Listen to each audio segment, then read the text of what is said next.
नमस्कार दोस्तों, मैं आपका दोस्त डॉक्टर नवनीश भटनागर। आज हम बात करेंगे डायबिटीज़ मेलाइटिस पे। डायबिटीज़ मेलाइटिस यानी कि शुगर की बीमारी।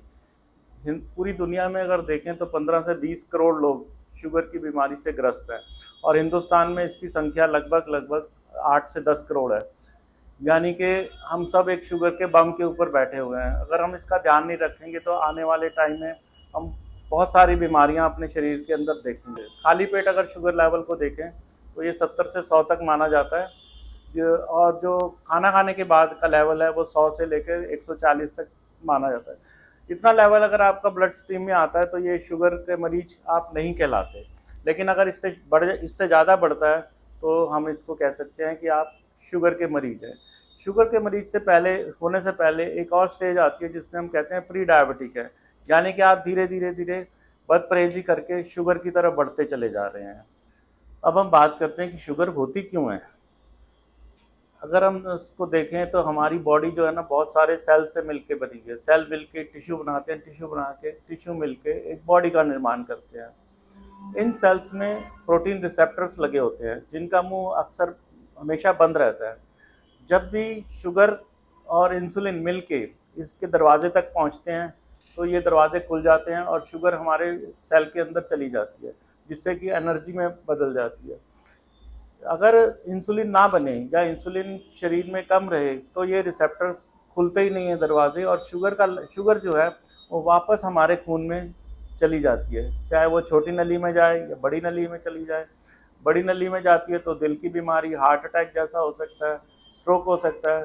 छोटी नली में जाए तो किडनी फेलियर हो सकता है, आँखें जा सकती हैं।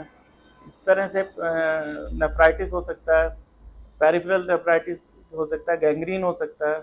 इस तरह से ये बीमारियां बनती हैं। मरीज को कई बार पता ही नहीं चलता कि उसको शुगर है या नहीं है। शुगर शुगर होने के उसके 3 बड़े लक्षण उसको समझने चाहिए। सबसे पहला, उसको बहुत ज़्यादा पेशाब आना चाहिए, बहुत ज़्यादा प्यास लगती है और बहुत ज़्यादा वो थक जाता है। ये 3 लक्षण अगर उसको आते हैं तो उसको डॉक्टर के पास जाके अपना शुगर लेवल टेस्ट करा लेना चाहिए।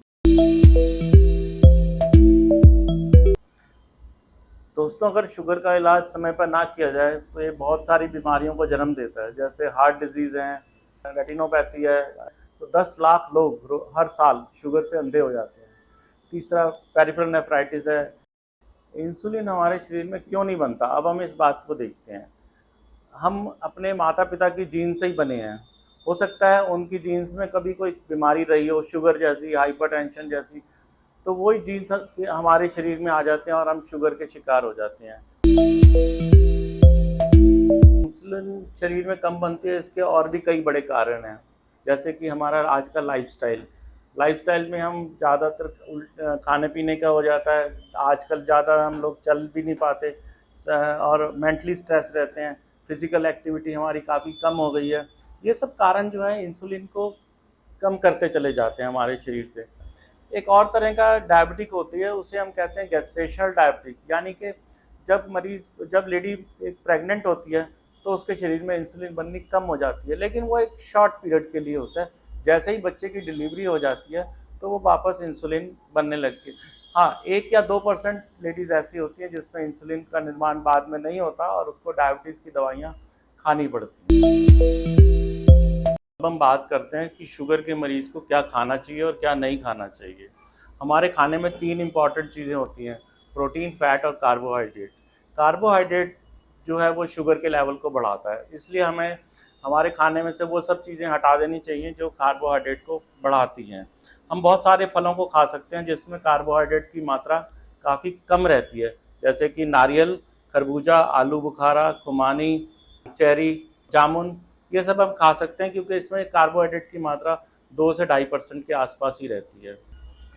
इसी तरह शुगर का मरीज़ जो है वो सभी तरह की दालें इस्तेमाल कर सकता है, हरी सब्जियां इस्तेमाल कर सकता है, और जो अनाज है उसमें मोटा अनाज उसको खाना चाहिए, जैसे कि जौ, बाजरा, चना। अब हम बात करते हैं कि उसे क्या नहीं खाना चाहिए।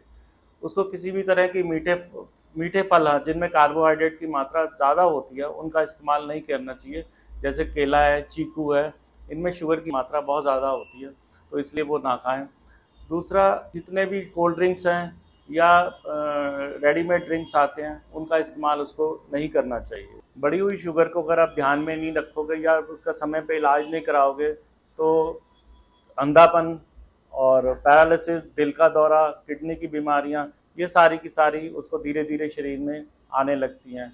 आपने देखा होगा आसपास के जो आपके गली मोहल्ले में किसी को अधरंग हो गया, किसी को दिल का दौरा पड़ गया या किसी की किडनी खराब हो गई, तो ये सब शुगर, बढ़ी हुई शुगर और बढ़ी हुई बीपी की वजह से है। तो मेरी आपसे रिक्वेस्ट है कि बढ़ी हुई शुगर को ना बढ़ने दें और शुगर का टाइम पे इलाज कराएं। दोस्तों, इसके अलावा आपको कोई और भी जानकारी की चाहिए तो हमारी जो मेडिकल टीम है उसका हमने फ़ोन नंबर अपने डिस्क्रिप्शन बॉक्स में दिया हुआ है। आप वहाँ से कमेंट बॉक्स में लिख के उनसे बात कर सकते हैं और आपकी समस्या का जितना जल्दी हो सके समाधान करने की कोशिश भी करेगी। धन्यवाद।